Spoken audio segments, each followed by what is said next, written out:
Yo YouTube! This is my video for Monday the 3rd of June, which is today. I've had a pretty good day today.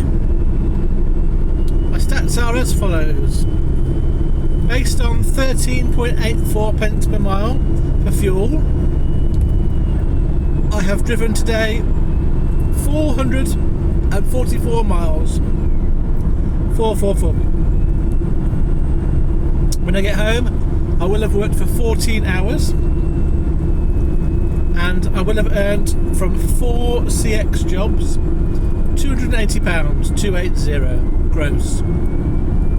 My fuel today was £61.45, and that means that after fuel I will have taken home £219.219.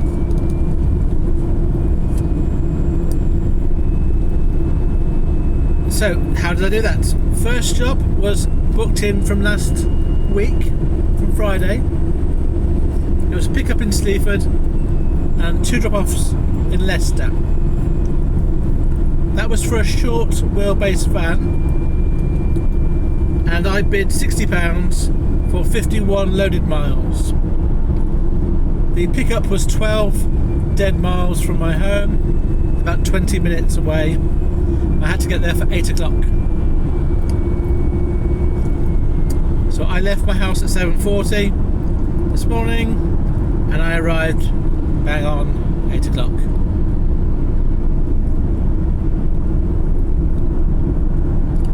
And then I made my way to Leicester. And by the time I'd done both the drop-offs, they were sort of about 8 minutes between the 2 drop-offs, so it wasn't once I got to Leicester it was quite easy to finish off the job.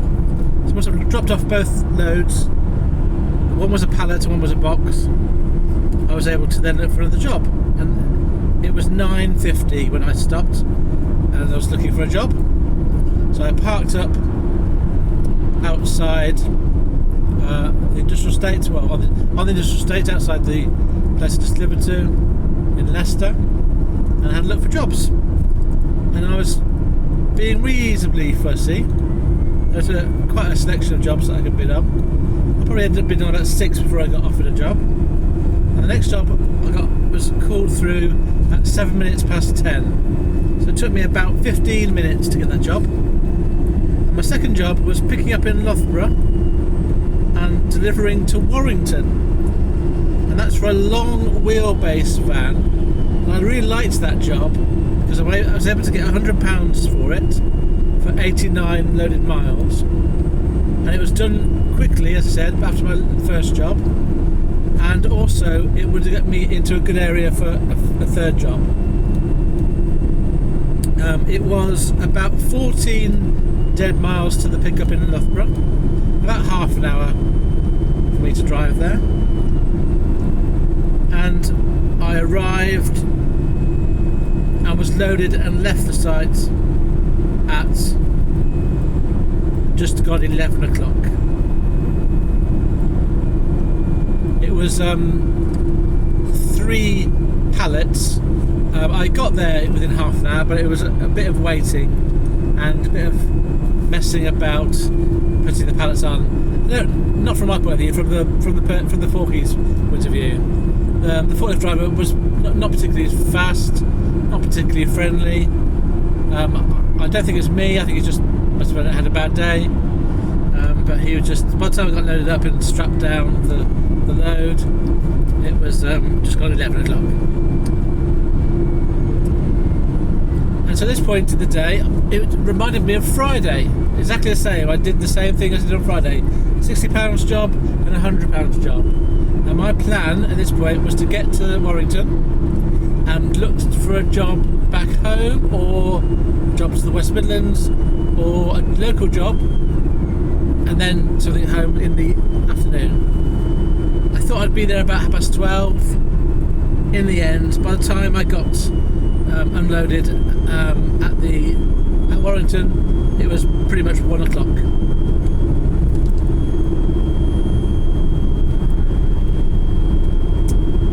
So next was, can I get a third job, and where would it take me?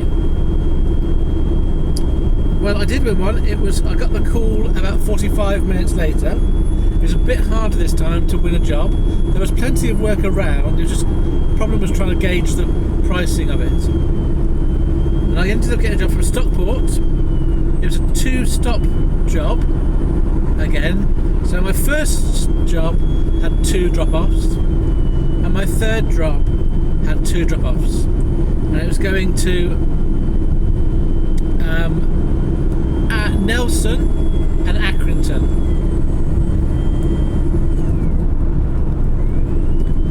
And it was, just thinking what it was,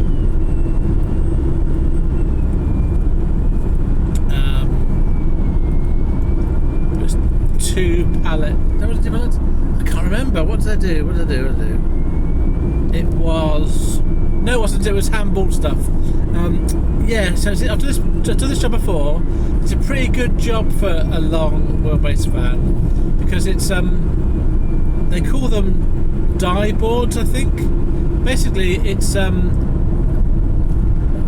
plywood, probably about 1.5 meters to 2 meters square, and on the plywood it's sharp metal edges, and they're obviously protected by plastic protectors, but they're in an arrangement, and basically what they do is they are cutouts for cardboard boxes or other cartons, and so they they press this this cast, this sort of wooden cast, onto paper or cardboard, and it either cuts the cardboard or paper, or it bends, creates a crease, and then from that sort of cast they can then manufacture and fold up cartons.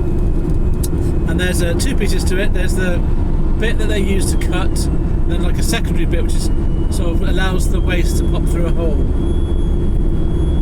And it's quite a good job for a long wheelbase van because it's handballable on and off, so you don't have to wait for a forklift driver, and it usually pays pretty well because it's usually pretty urgent. And I had 2 of these, so one going to Nelson, one going to Accrington. So my dead miles to the collection point was 21. This was to get to Stockport from Warrington. It was 49 miles loaded, so I bid £70, £70, and got that job. So I made my way to Stockport. It took me around about half an hour to get there, and by the time I'd loaded up and strapped it all down, and then made my way to the first stop, which was actually in Accrington, I think. Yeah, Accrington, BB5, I think it was. I finished that off that first load, and it was 3:52. And then I made my way. It was a really short distance, only about 13 minutes, but there was some traffic. So by the time I arrived, it was 4:12 at the second stop in Nelson. So I had a chance to win another job, but the problem I had at this point was I'd kind of left the really busy area, Manchester, Warrington, yeah, sort of that side of Manchester, between Liverpool and Manchester, M17, the airport, M19. It's really busy. Often it is really busy. I was sort of now north. I was in Accrington, and I was really debating whether I'd win a job. So what I did was I started to drive south towards Manchester, and it was, sorry, I misread it. It's 4:17 when I was offloaded and looking for work, and at 4:18 I was given a call for another job. And I actually had, I forgot to mention, when I got the Loughborough to Warrington job, I was actually called about another bid, and unfortunately I couldn't do that because I'd already won a job. But the one I won was the better paying job, so I was lucky on this occasion. And then when I won the job from Stockport to Nelson and Acton. Just after that, I did also win a job pretty much straight away for the morning. So I've got a job in the morning, going from Sleaford to Peterborough, I think. So that was good to have that in. So I had to get home tonight. And also I got another offer of a job, and this was when I got the job from Stockport to Nelson, and I couldn't do that because I've been offered the job before. So I was winning jobs with the pricing I was putting on. So I'm pleased that I'm getting a bit better at pricing, getting more opportunities to win jobs. I have slightly amended my strategy, which I'll talk about in a minute. But anyway, my fourth job, I did win one. It was at 18 minutes past 4. It was a job collecting from Rossendale, then dropping off again 2 drop-offs, Darwin and then Manchester. And it was for a short wheelbase van. I was 11 miles away from the pickup in Rossendale, about 20 minutes. And the job itself was 36 loaded miles. So I put a bit of a cheeky bid in of £50, £50. And I won it. And I got to Rossendale. Couldn't quite find the right place at first, but then I sort of guessed where the pickup place would be off the main road, and it was right in the end. And I got there at 10 to 5. I was loaded up at 10 to 5, just with 2 boxes to take to Darwin. And so I made my way towards Darwin. I got stuck in traffic. There's some roadworks and a sort of convoy system, but eventually it got to my first drop off in Darwin at 5:30. And there they took one of the boxes and then gave me 3 of those large black cases that is used to carry sound equipment or lighting equipment for venues. They have wheels at the bottom, sort of roadie cases, I suppose. That's the best way I can describe them. I had 3 of those put on my van, and then I was on my way to the Etihad Stadium. And I got there, I had a number to call. I got to the postcoded bit at it was about an hour, so about 6:30ish. And it was teeming with people, mainly female people. I would say women, but there were girls and women, I suppose. So women and girls wearing pink, and everyone seemed to be wearing a certain shade of pink. And then I could see from the signs that I was delivering to the Nicki Minaj concert.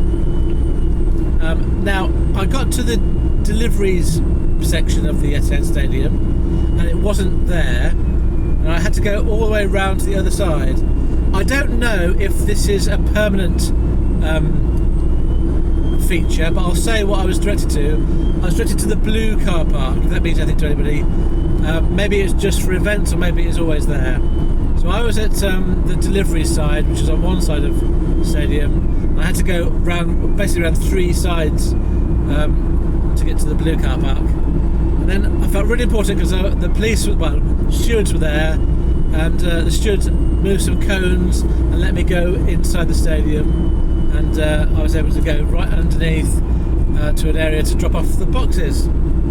So that was quite interesting, and I was given express treatment to get in and then also out of the stadium, because it was obviously packed full of pedestrians and cars.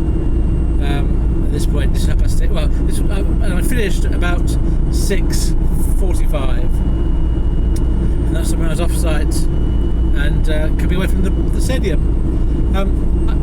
I must say, I have no particular allegiance to any Manchester football clubs, and I am of an age when Manchester City weren't very good and have struggled, and now obviously are very good, but their stadium is very impressive. It's amazing. I always find a slight side note. This shows my age somewhat. When I was a kid, I was given a book with about all the league football stadiums and pictures of them, and they're all kind of very similar. They're either rectangular with stands or very low stands, and some had cantilever stands, a bit bigger, but there wasn't any kind of variation much in the shapes. I think Old Trafford in those days was a bit more circular. It was obviously quite a big venue even in those days, in the 80s. But nowadays, because of the money in football, even what I would call small towns or cities, I'm thinking, say Brighton, for example. I went past Brighton Football Stadium the other day, and it was massive. And it really impresses me, around the country, these stadiums that have been built over the last 20 years, the money that's going in, it's such an amazing amount of infrastructure and development of an area. And obviously these stadiums can be used for other things. It brings in money, it brings in opportunities for work and for other businesses to tag along with them. And so that reminds me of football stadiums generally being very different to what they used to be like. And the whole areas around stadiums have been sort of changed. Now I know that Main Road was the traditional stadium, got knocked down, and they rebuilt this from scratch, the Etihad Stadium. So I know it's not probably in the same site, but the point is that it's an amazing structure. So much space and money and effort has been put into creating that thing. And obviously now you've got ability to have concerts at these places, and it brings in more money. Manchester is an amazingly vibrant and thriving city now. Not in spite of the football, but also because of the football success of both teams. So anyway, it's an amazing sight to go around this stadium, or any modern stadium really. So that was my thought about the Etihad. I've got no allegiance to the football club itself. I'd rather they didn't win everything. I'd rather my team did, but they're not going to. Anyway, so moving on. That's basically my last job. I did look at other jobs. I was so tempted to do a job I was 15 minutes away from the pickup. I was going to Hounslow, so I know that's Heathrow, but it would have been like a 9 o'clock delivery, and I just wouldn't be sure I'd even get. I have been to a place called, I think it's called the Horseshoe, once before, and it was horrible, and I could just see myself getting stuck somewhere like there again late at night and regretting getting the job. So this brings me to my new tactic. I'm sort of trying. Previously, I basically I bid on all the jobs. I bid quite high on all the jobs, and it just took me where it took me, and I was quite happy about that. And I'd go anywhere at any time, as long as I got the right price. I think because of the way things have gone for my health recently, I can't keep doing that. So I'm going to have to try and be a bit cleverer with how I can get jobs. So my tactic is generally to try and cultivate routes from my house, west to the West Midlands or Northwest, and then back again, back east in the afternoon. And I will incorporate a bit of variety in that if the job is right, but I want to try and get home each night if I can, and get jobs booked in the morning from my home area. Now, the things that are different are, I'm having to reduce my pricing slightly, but by doing that I'm getting the pick of some reasonably good jobs. So Friday and today I've had what I think are pretty good days. Both days I've made my new targets. My new target is to make £200 after fuel and to try and get home each night. And by doing the sort of west-east route across the country, that's, at least at the moment, sort of working.